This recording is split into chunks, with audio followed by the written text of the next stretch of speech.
제2장.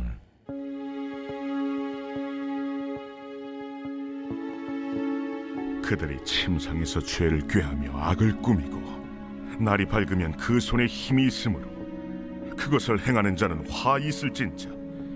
밭들을 탐하여 빼앗고 집들을 탐하여 차지하니 그들이 남자와 그의 집과 사람과 그의 산업을 강탈하도다. 그러므로 여호와의 말씀에 내가 이 족속에게 재앙을 계획하나니 너희의 목이 이에서 벗어나지 못할 것이요 또한 교만하게 다니지 못할 것이라. 이는 재앙의 때임이라. 그때 너희를 조롱하는 시를 지으며 슬픈 노래를 불러 이르기를 우리가 온전히 망하게 되었도다. 그가 내 백성의 산업을 옮겨 내게서 떠나게 하시며 우리 밭을 나누어 패역자에게 주시는도다 하리니. 그러므로 여호와의 회중에서 분깃의 줄을 댈 자가 너희 중에 하나도 없으리라.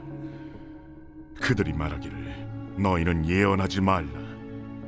이것은 예언할 것이 아니거늘 욕하는 말을 그치지 아니한다 하는도다. 너희 야곱의 족속아, 어찌 이러기를 여호와의 영이 성급하시다 하겠느냐? 그의 행위가 이러하시다 하겠느냐? 나의 말이 정직하게 행하는 자에게 유익하지 아니하냐? 근래에 내 백성이 원수같이 일어나서 전쟁을 피하여 평안히 지나가는 자들의 의복에서 겉옷을 벗기며 내 백성의 부녀들을 그들의 즐거운 집에서 쫓아내고 그들의 어린 자녀에게서 나의 영광을 영원히 빼앗는도다. 이것은 너희가 쉴 것이 아니니 일어나 떠날지어다. 이는 그것이 이미 더러워졌음이니라. 그런즉 반드시 멸하리니 그 멸망이 크리라. 사람이 만일 허망하게 행하며 거짓말로 이르기를 내가 포도주와 독주에 대하여 네게 예언하리라 할 것 같으면 그 사람이 이 백성의 선지자가 되리로다. 야곱아, 내가 반드시 너희 무리를 다 모으며 내가 반드시 이스라엘의 남은 자를 모으고 그들을 한 초소에 두기를 보스라의 양떼같이 하며 초장의 양떼같이 하리니 사람들이 크게 떠들 것이며 길을 여는 자가 그들 앞에 올라가고 그들은 길을 열어 성문에 이르러서는 그리로 나갈 것이며 그들의 왕이 앞서가며 여호와께서는 손들어 가시리라. 오늘의 말씀 미가 2장의 말씀입니다. 미가 2장의 말씀은 심판의 경고로 시작해서 회복과 구원의 약속으로 끝이 납니다. 먼저 1절에서 5절의 말씀에는 이스라엘의 부유한 자들이 계략을 꾸미고 약하고 가난한 자들의 소유를 빼앗아버린 이스라엘에게 재앙을 내려서 그들의 소유를 패역자들에게 빼앗기게 하실 거라는 경고의 말씀입니다. 먼저 1절 말씀에 보면 그들이 침상에서 죄를 꾀하고 악을 꾸미며 날이 밝으면 그 속에 힘이 있으므로 그것을 행하는 자는 화 있을진저 라고 말하고 있습니다. 여기서 우리는 악한 자들이 악을 행하는 세 가지의 단계를 볼 수 있습니다. 그 첫 번째 단계는 악을 꾀하는 단계입니다. 즉 어떤 악을 행할 것인지를 생각한다라는 겁니다. 여기서 말하는 악인은 부하고 힘 있는 자들입니다. 그런데 그들이 꾀하는 악은 주로 가난하고 힘없는 자들의 소유를 빼앗는 것이었습니다.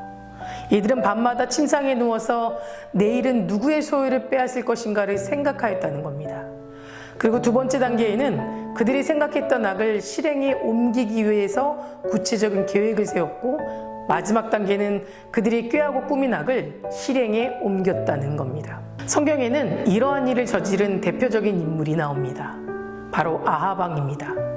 아합 왕은 나봇의 포도원을 빼앗으려고 침상에 누워 잠을 못 이루며 생각하였습니다. 악을 꾀한 것입니다. 그러고 나서 아합은 나봇의 포도원을 빼앗기 위해서 아내 이세벨의 간교한 조언을 듣고 나봇에게 하나님과 왕을 모독했다는 누명을 씌워서 그를 죽이려는 계획을 세웠습니다. 이것은 악을 구체적으로 꾸민 겁니다. 그리고 드디어 아합은 자신이 꾀하고 꾸민 악을 실행에 옮겨서 나봇이 하나님과 왕을 모독했다는 죄를 뒤집어 씌우고 그를 돌로 쳐 죽이고 그의 소유를 자신의 소유로 만들며 악을 실행에 옮겨버렸습니다. 악인들은 악을 행할 때 그냥 어쩌다 보니 우연히 악을 행하게 된 것이 아닙니다. 거의 대부분 미리 무슨 악을 행할지 생각하고 계획한 후에 행동합니다. 여기서 우리가 주목해야 할 중요한 사실은 모든 악의 출발은 악한 생각이라는 겁니다. 악한 생각이 곧 악한 행동으로 연결된다라는 뜻입니다. 즉, 악한 생각과 행동이 다른 것은 그들의 행동으로 옮겨졌느냐 아니냐의 차이일 뿐 근본적으로는 같다라는 겁니다. 잠언 14장 22절 말씀에 악을 도모하는 자는 잘못 가는 것이 아니냐라고 하였습니다. 이 도모가 생각이라면 가는 것은 행동을 말합니다. 즉, 생각과 행동은 따로 구별하여 생각할 수 없는 일인 것입니다. 우리는 악한 행동뿐만이 아니라 악한 생각도 품지 말아야 합니다. 물론 사람이 악한 생각을 한다고 해서 그것을 다 행동으로 옮기는 것은 아닙니다.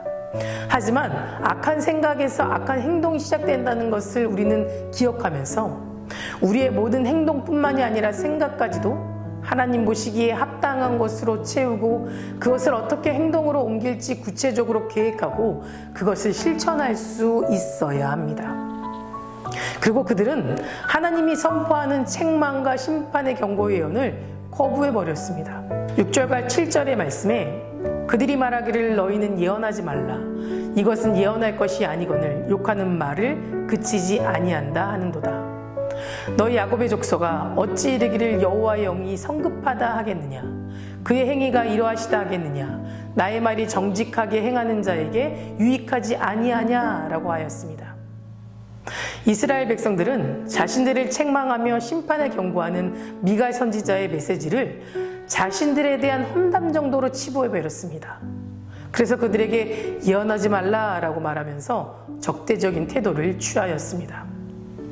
7절 말씀에 나와 있는 여호와의 영이 성급하다, 그의 행위가 이러하시다, 그의 행위라는 표현은 하나님이 자신들을 심판할 것이라는 미가 선지자의 예언을 반박하는 것이었고, 또 하나님께서 그리 성급한 분이 아니고 오래 참으신 분이며 결코 자신들에게 심판을 내리지 않으실 거라는 확신을 보여주고 있는 겁니다. 그들은 자신들의 문제가 무엇인지 아는 일에는 관심이 없었고 죄가 무엇인지 지적하고 있는 미가 선지자의 외침에도 회개하려 하지 않았고 자신들이 멸망을 향해 나아가면서도 자신들이 어디에 서 있는지 얼마나 절망적인 상태인지를 알지 못했던 겁니다. 이스라엘 백성들은 문제의 심각성을 바로 알지 못했고 또 심판이 가까이 있음을 알지 못했고 인정하지 않았기에 결국 파멸을 향해 나아가게 된 것입니다. 하지만 하나님은 오늘 본문의 말씀을 통해서 하나님의 본뜻이 심판과 파멸에 있는 것이 아니라 그들이 구원에 있다는 것을 분명하게 보여주셨습니다. 12절과 13절의 말씀입니다. 야곱아, 내가 반드시 너희 무리를 다 모으며 내가 반드시 이스라엘의 남은 자를 모으고 그들을 한 처소에 두기를 보스라의 양떼같이 하여 초장의 양떼같이 하리니 사람들이 크게 떠들 것이며 길을 여는 자가 그들 앞에 올라가서 그들은 길을 열어 성문에 이르러서는 그리로 나갈 것이며 그들이 왕이 앞서가며 여호와께서는 선두로 가시리라. 결국 우리를 구원에 이르게 하실 분은 오직 사망 권세를 이기신 그리스도밖에 없다라는 것입니다. 13절 말씀에 길을 여는 자라는 것은 이스라엘의 남은 자들을 구원하는 임무를 맡은 메시아, 곧 그리스도를 가리킵니다. 즉 이스라엘의 남은 자들에 대한 메시아의 구원의 예언인 것입니다. 이것은 이스라엘을 포로 생활에서 구원하겠다는 단순한 의미만은 아닙니다. 아담과 하와가 범죄한 이후에 모든 인간은 죄의 포로가 되어버렸습니다. 그러기에 자기의 의지와 상관없이 죄의 습성을 따르게 되고 세상의 유혹 앞에 흔들리고 죄에 대한 분별력이 사라져 죄에 대한 두려움조차 사라져버리게 되어버린 겁니다. 이러한 우리들을 죄의 포로에서 구원해 주실 분은 오직 그리스도 한 분뿐입니다. 우리를 영원할 것 같았던 죄의 포로에서 구원해 주시기 위해서 예수님은 인간의 모습으로 이 땅에 오신 겁니다. 예수님은 십자가의 대속의 죽음과 부활을 통해서 죄의 권세에서 우리를 구원해 주셨습니다. 그리고 갈 길을 모르는 우리들을 위해서 구원에 가는 길을 앞장서서 걸어가셨고 또 인도해 주셨습니다. 우리는 예수님께서 앞장서서 걸어가신 그 길로 나아가야 합니다. 그리고 예수님께서 앞서가신 그 길을 쫓아 살아가야 합니다. 예수 그리스도를 따르는 자만이 참된 구원에 이를 수 있습니다. 예수님께서도 분명하게 말씀하셨습니다. 내가 곧 길이요 진리요 생명이니 나로 말미암지 않고는 아버지께로 올 자가 없느니라. 사랑하는 성도 여러분, 우리는 이 진리를 믿고 불가능을 가능케 하는 믿음의 역사, 하나님의 신실한 은혜로 이루어질 구원의 역사를 기대하면서 어떤 어려움과 위기 속에서도 흔들리지 않는 믿음 가운데 살아가는 저와 여러분 되시기를 간절히 소망합니다. 다 같이 기도하시겠습니다. 오늘은 목요일입니다. 목요일의 공동기도 제목은 다음 세대와 가정을 위해서 함께 기도하시겠습니다. 다음 세대 아이들이 예배 자리를 떠나지 않도록 기도해 주시고 가정의 예배가 회복되고 세워질 수 있도록 기도해 주시기 바랍니다. 사랑과 은혜가 충만하신 하나님, 하나님께 기쁨으로 예배하길 원합니다. 우리가 걸어갈 길은 오직 예수님의 말씀 안에 있음을 믿사오니 예수님이 우리에게 가르쳐 주신 그 길을 묵묵히 순종하며 걸어갈 수 있도록 인도하여 주시옵소서.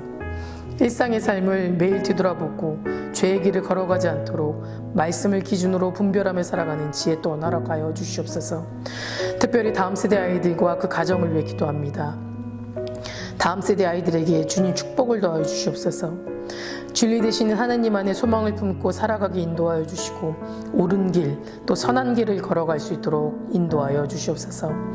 다음 세대 아이들이 예배를 사모하고 지켜나갈 수 있도록 그들의 믿음을 지켜주시고 제자의 삶으로 살아갈 수 있도록 인도하여 주시옵소서. 각 가정마다 아이들과 함께 예배하고 기도하는 믿음의 가정이 세워지게 하시고 그 속에서 주님의 사랑이 회복되게 하여 주시옵소서. 담임 목사님 말씀의 능력을 넘치게 부어주셔서 말씀을 선포하실 때마다 죽은 영혼이 살아나고 병든 자들이 나음받는 역사가 일어나게 하여 주시옵소서.